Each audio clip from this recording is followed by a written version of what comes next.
What's going on, everybody? Welcome into the Wager Alarm Tuesday night live stream. I'm your host, Howard Bender. With me, of course, Craig Mish.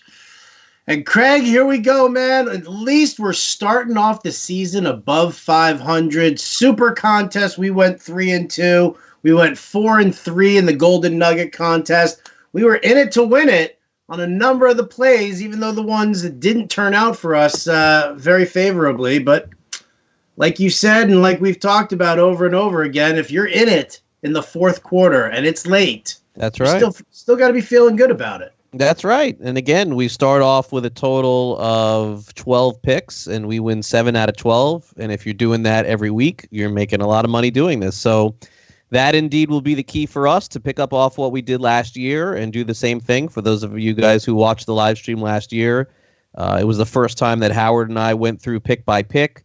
Tried to give you guys advice on which games to take over the weekend. We got a tremendous response. Thousands of you guys watch these streams every single week. I know this past Friday night, we had a massive viewing for all of our picks, and good for you. If you took advantage of the advice, you did very well. I think that we always try to stress, no one's winning 90%, 80% of these picks. It doesn't happen. Sometimes we'll have good weeks. Sometimes we'll have bad weeks, but Howard just gave you the point. And as we go through the games, and you'll see, in particular, out of the 12 selections and 2 were repetitive, our wins were more or less clear. None of them were in doubt. And the losses were more or less clear, ironically. None were in doubt with the exception of 1, which we will talk about, which easily could have been a win. With the exception of 2. I'm just going to say this flat out. When Nick Foles got hurt. Oh, yeah, I forgot about that. And he got knocked out of the game with a broken collarbone. I'm sorry. You know what? We lost that pick, but I'm not going to say anything about that because that game was going to be close right from the start.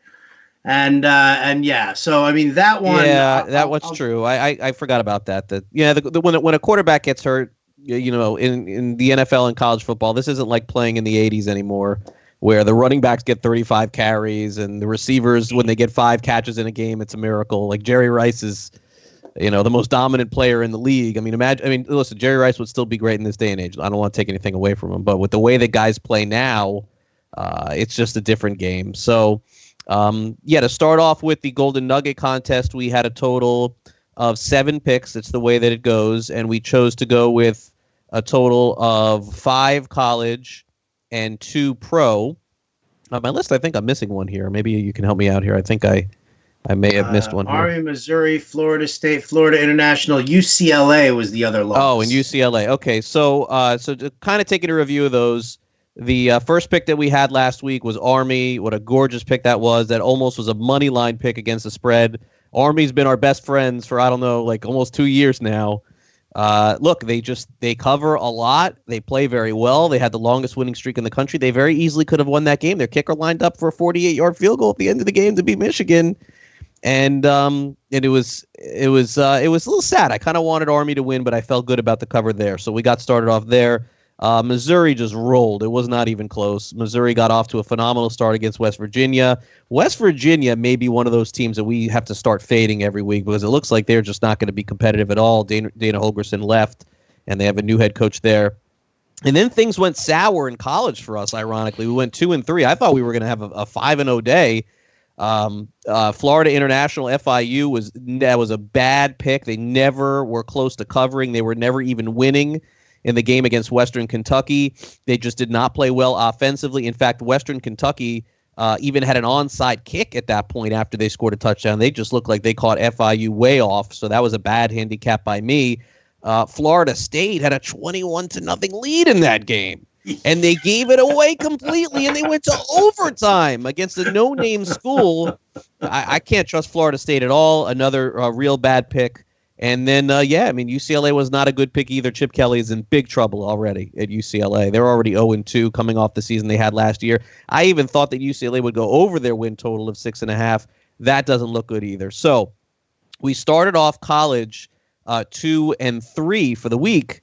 But then, Howard, weirdly enough, because usually college can be easier than the NFL, but our 2 favorite picks in the NFL we used in the Golden Nugget contest, and we also used them in the Super contest, and they both won. And so that really got us above 500. And one of them made me really nervous. And can we just talk about the Colts? Okay, the Colts with 6.5 points. When Adam Vinatieri is missing 3 field goals and an extra point, leaving 10 points on the field, I was freaking out about that game. I was literally freaking out about that. We were texting. I was in shock. I got to be honest. I was in shock. Not about the field goals, but the extra point. What is that? If he kicks that extra point, they win. And he can still miss 3 field goals. So, when we start reviewing the games this week, and we'll take a look at it, and I feel like the Colts are probably going to be a good betting team this year because they're going to be underdogs a lot. I was probably more impressed with them than any other team that lost in the NFL. I thought they played really well against the Chargers. And again, you mentioned it. If Vinatieri kicks one of those 3 field goals and hits the extra point, the Colts win going away. Chargers are just not a team to trust in the early part of the season. So certainly that was the later game. And then the early game is that we were on the right side of the biggest blowout in week 1 in the history of the NFL.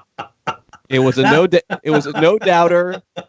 We talked about it on the Tuesday live stream, how we were probably going to take the Colts no matter what going into the weekend. That was probably, I would say, my consensus favorite pick. And then you were like, yes, let's get on it too. And then you said, the Ravens, right? And I'm like, yeah, I feel like the Ravens. And the way that I got convinced of that was I realized, Howard, that game is probably going to be the last time we can go against the Dolphins all season long. I know everyone is going to want to jump on them every week. There is not going to be a lot of value moving forward. I understand the Patriots probably are 50 points better than Miami, but 18.5 right now. On the road, I don't think we're going to use that game this week. I mean, come on. Dolphins score one time early on, and that it's going to become a problem. Well, let's talk about the overreaction also that we're going to see, because the Ravens, they're at home, granted, but they're still 13.5 point favorites. That's insane. Over Arizona. That's insane. Baltimore should never be 2 touchdown favorites over anybody this early in the season.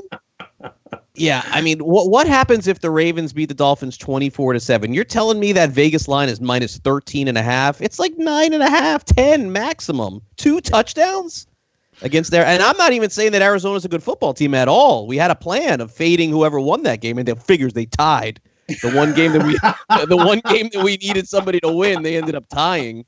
So our third play of the day in the NFL, so in the Super Contest, we're 1-0 with the Ravens. We go 1-1 with the Jaguars because Foles got hurt and it was just over from that point forward. Then we moved over to the late games and we picked 3 late games. Ironically, we picked the Colts, which was a winner, so we were 2-1. The Cowboys was a winner. That was our last play. We were waiting. That was like our 5th in terms of confidence, and that was an easy one. And then, you know what? The Lions was a really good pick. It was. The handicap was right. They dominated the game.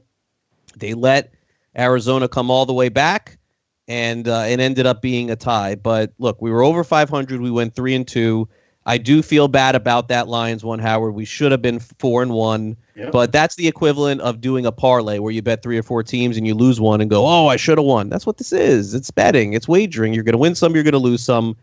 Final possession. It was really disappointing. In fact, when I was texting you, I thought that the Lions had already won. I didn't even realize that Arizona had come all the way back. That game didn't end until like 8 o'clock at night. Yeah, so, it was a real downer there. But I mean, again, listen, we've talked about this, and yeah, you know what? The Lions' defense completely crumbled.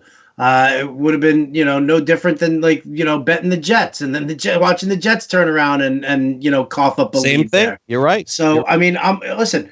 While, yes, you don't want to take a loss, we're looking at the long haul here as well. Like, we're not just looking week to week. We're also looking at the long haul, at least for us in the Super Contest. And when you make a pick like that and it comes up with an L this time, okay, that's fine. That's not me saying, well, we didn't know or we weren't sure or anything like that. We had it mapped out right, and we just got hit with a little bad luck. Yeah, and again, if you look back to week 1, and some of the other games that we could have taken. And this is where you put, and look, sometimes we'll be on the wrong, in the NFL and in college, we'll be on the wrong side where we come on the live stream, we just say, that was a terrible pick.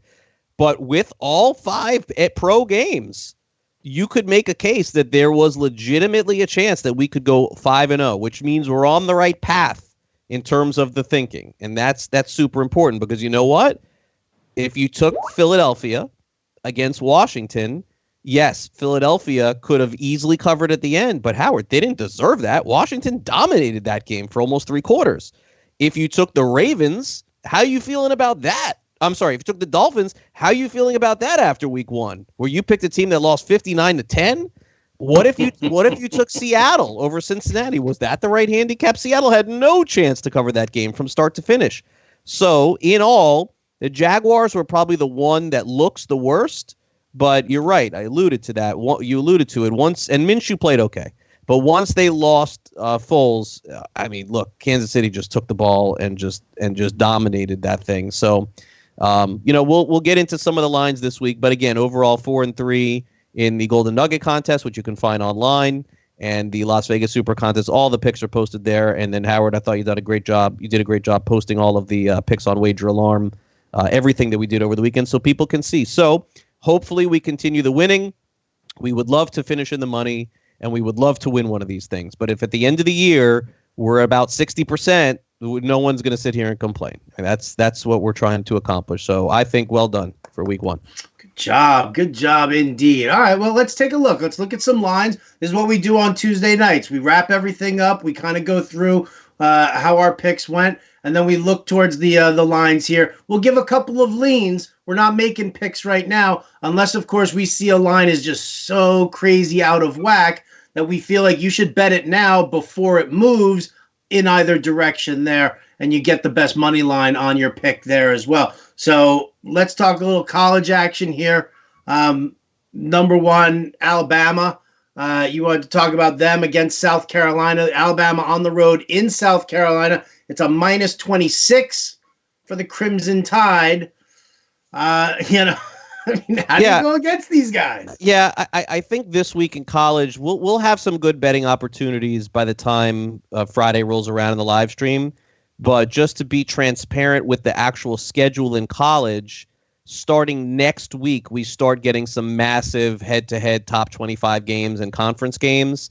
Unfortunately, this week does look like a week where we're getting a lot of duds. Again, a lot of big favorites against some subpar teams. In fact, there aren't 2 teams in the top 25 that face off against each other at all, which is rare in college. So just kind of taking a look at the top teams, at least in the country. Alabama's -26 at South Carolina.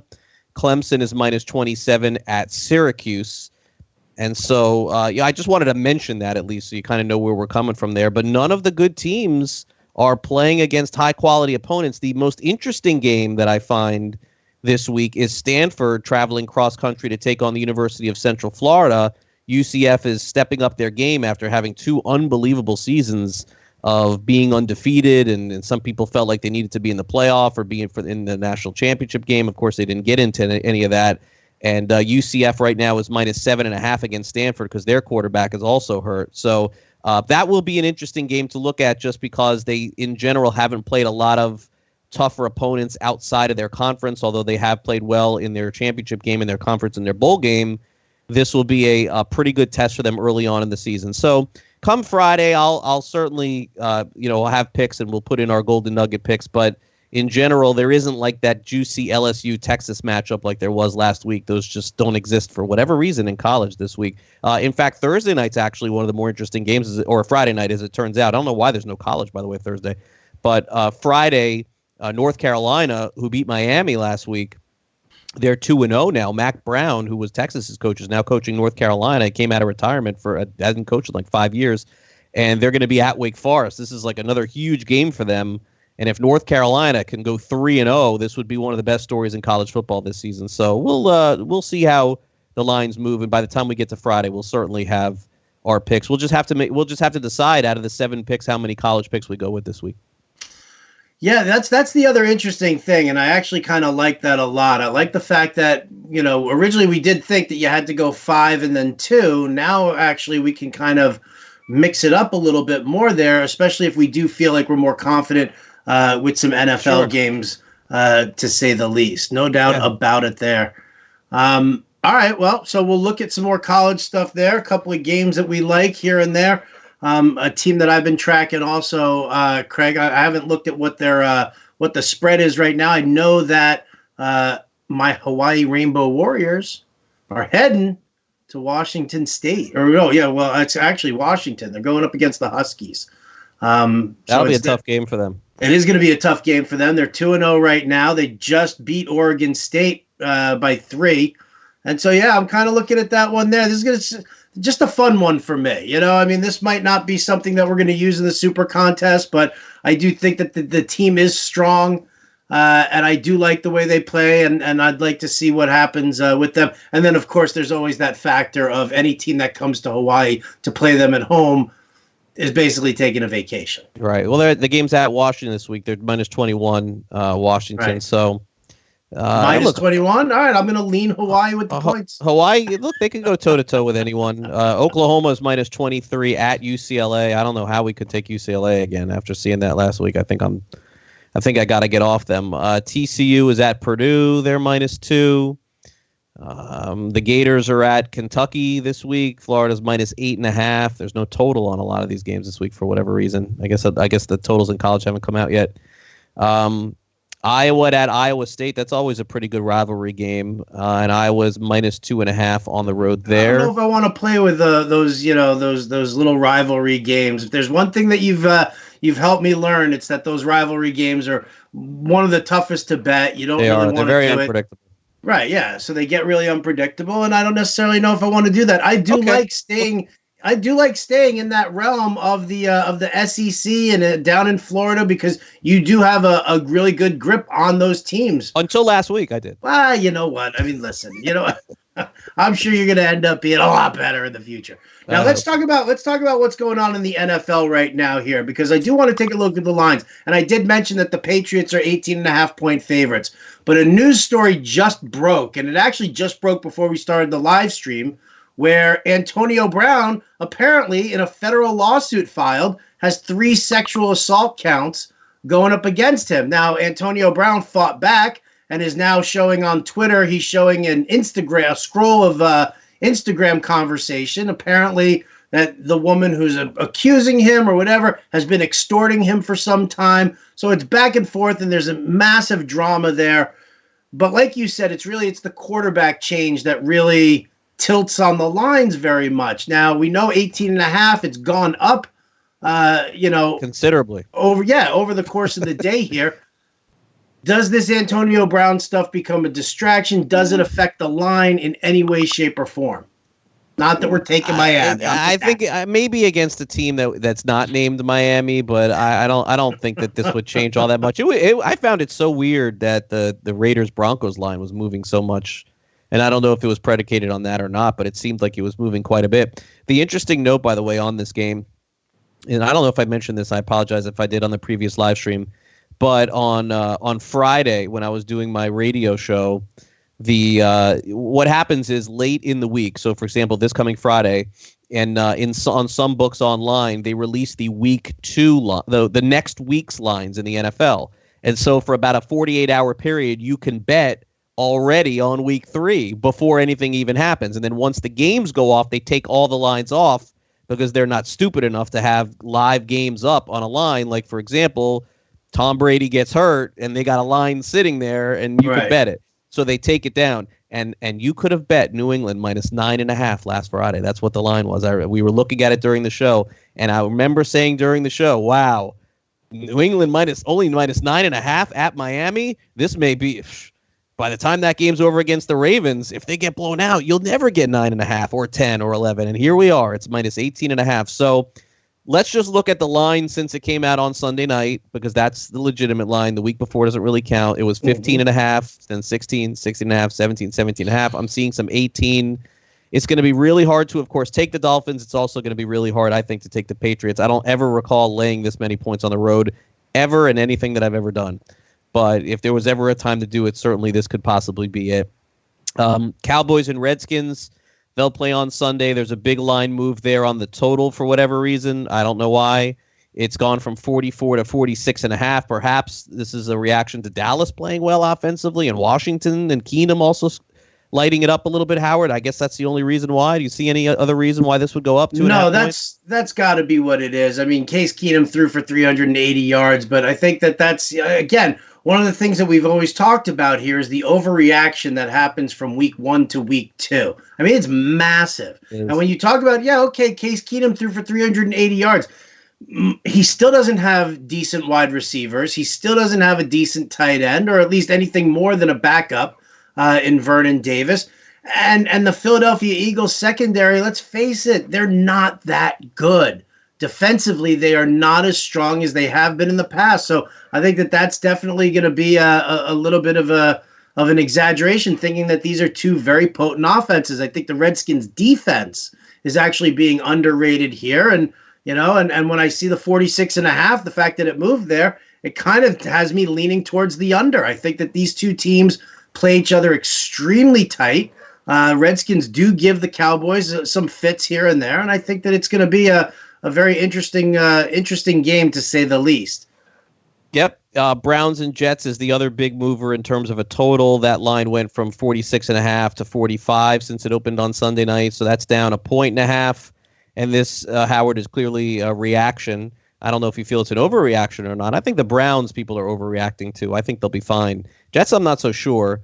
But either way, both teams struggled mightily on offense. So they moved this line down from 46.5 to 45. Am I guessing right on that? You see anything else? Why that? Yeah, no, I think you're guessing right on that. I think that's definitely something that you can deal with. When Sam Darnold has 20% of his passes batted down at the line, and the dude plays like he's 4'3". There's got to be an issue there. Now, granted, the Bills' defense is a solid defense. I'm not going to take anything away from them, but again, I don't dig that. Now, before we get to some of the line overreactions that we have listed here, there's also the Thursday night game, and I'm curious as to what you think about the Thursday night game, because it's Bucks Panthers. It's a divisional game. What? I don't like Tampa Bay.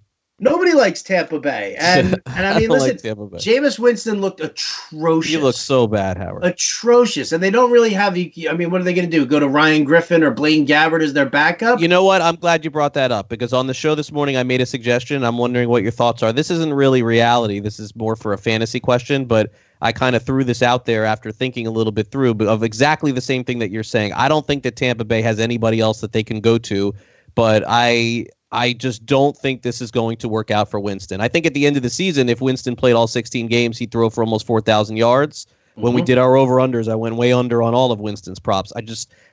He could throw for 4,000 yards, but he'll throw for 20 interceptions. What do you think about this? Just throwing it out there as a wild opportunity. The 49ers just gave all this money to Jimmy Garoppolo, right? So do you think that Tampa Bay should trade for Nick Mullins, right? Like, could they do the same thing like to San Francisco that San Francisco did to New England? I mean, Mullins was fantastic last year when he came in for Beathard and was throwing Kittle all over the place, right?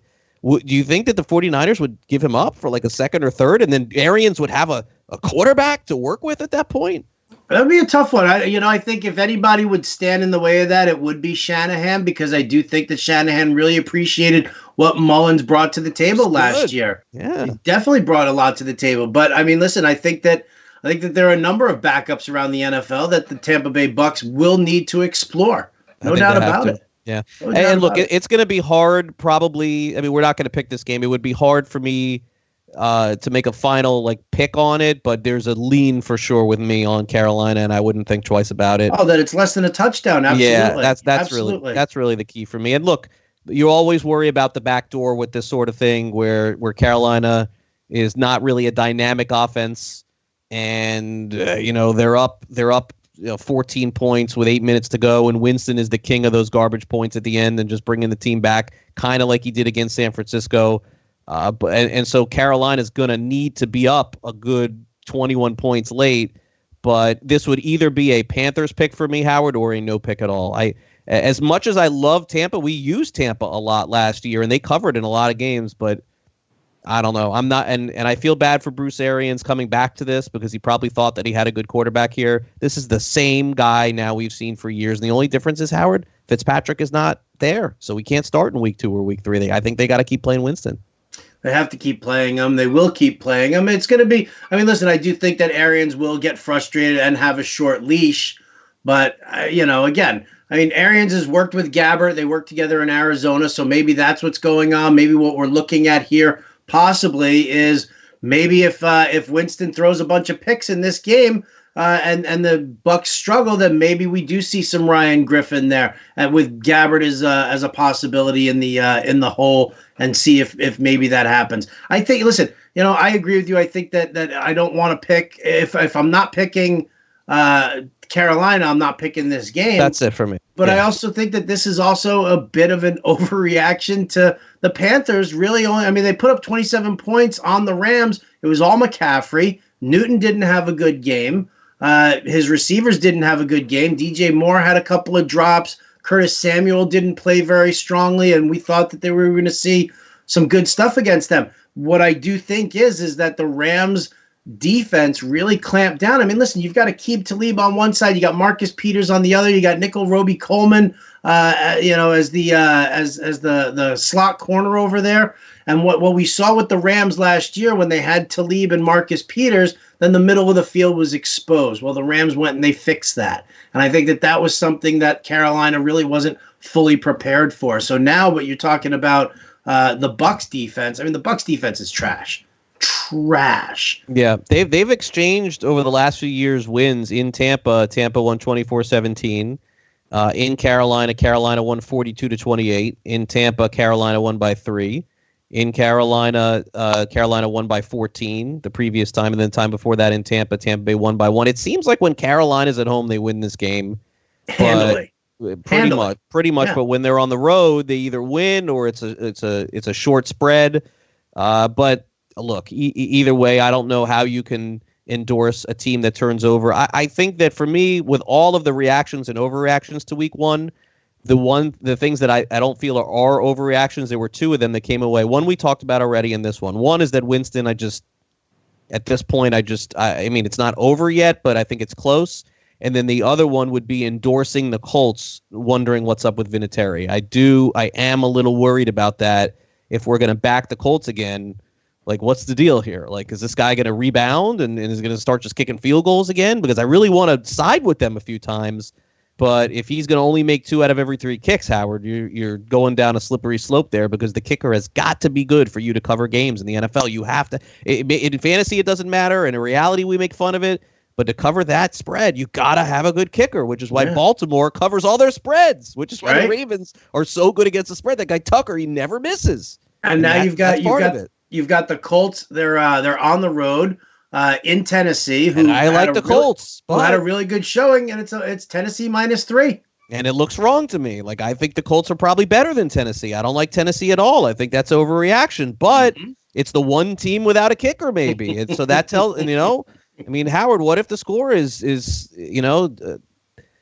17-10 and the Titans are winning, and then the Colts attempt 2 field goals and miss to try to get a cover, and we don't get it? I don't know if I want to go down that road again this week. But let's give some possible overreactions. I'll ask you if you think that these are overreactions or not. These are the ones that I think that I identified. Okay. The Steelers, because of getting blown out Sunday night, playing Seattle at home. I understand Seattle's a good team, but the Steelers, to me, probably would have been more than a 4-point favorite against Seattle at home. Remember, a -3 at home is like basically you're just getting no points. It's like you're the same team as the other team. Pittsburgh, notoriously phenomenal at home. They just can't beat the Patriots. I thought this line would open up 5.5, 6 against Seattle, but only 4. So this is not a strong endorsement for Pittsburgh at all, and I think it's a little bit of an overreaction. What about you? No, I agree with you. I definitely agree with you, especially considering Seattle secondary. I'm actually looking at the line right here, and I see it at -3.5 now, not even -4. And that's definitely a concern. To me, yes, I agree with you. It's an overreaction because you didn't see Big Ben have a good game. Juju Smith-Schuster has a little bit of a toe injury. Dante Moncrief was dropping balls left and right. They didn't throw enough to Vance McDonald. Going up against Seattle, who has a bottom 5 secondary nowadays. If you look at any of the grade outs of any of their cover corners, any of their safeties, it doesn't look good. So, yeah, I think that what we're looking at here is it should have been a bigger line, and the lean definitely here is Pittsburgh because you're not giving up a whole lot of points. Yeah, the second one here, this is a big surprise for me. We'll have to see if we end up picking this game on Sunday. But I got to tell you, Howard, how are the Falcons not favored at home against virtually anyone in the NFL? They're a good team, and they're at home. They're always good at home. But because they were so awful last week against Minnesota, they're playing the Eagles. And look, the Eagles are okay. But the Falcons may be getting points at home against Philadelphia this week.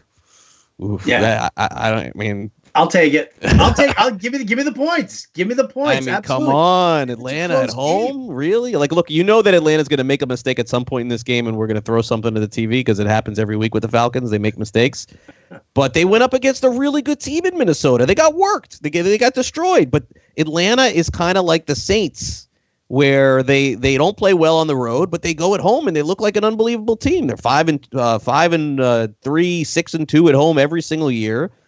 And I just can't believe that they're not even a favorite and they're an underdog to the Eagles. It just seems like a weird line to me. Maybe it's a sucker bet. And then the third one, of course, is Baltimore. We mentioned them a little bit earlier. Because they blew out Miami so badly, there's a massive overreaction, I think, on this line.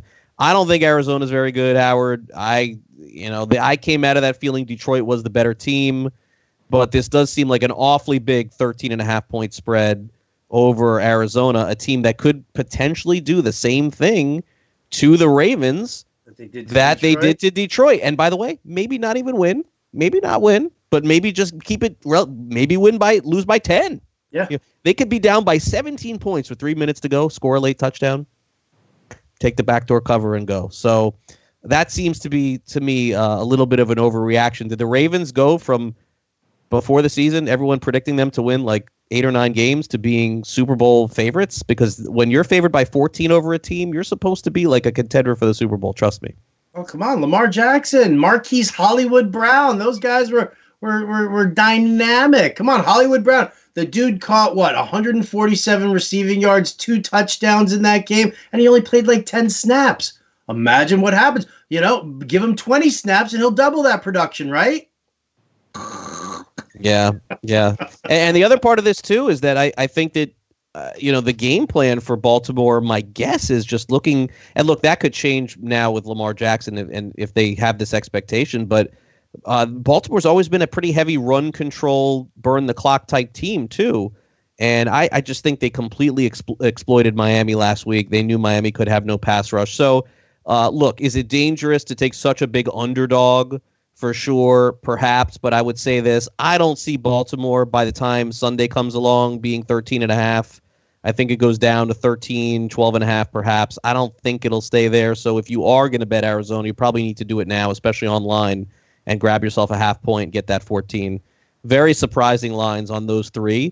But again, as we go toward the week and we see what the line movement is, we can hone in on these a little bit more, and then we'll come back on Friday night, of course, and then we'll have our final pick. By the way, that line is still 13.5 right now. Baltimore minus 13.5. So we'll come back Friday and we'll have our final picks. We'll see how the Thursday night games go, and I look forward to catching up with you then.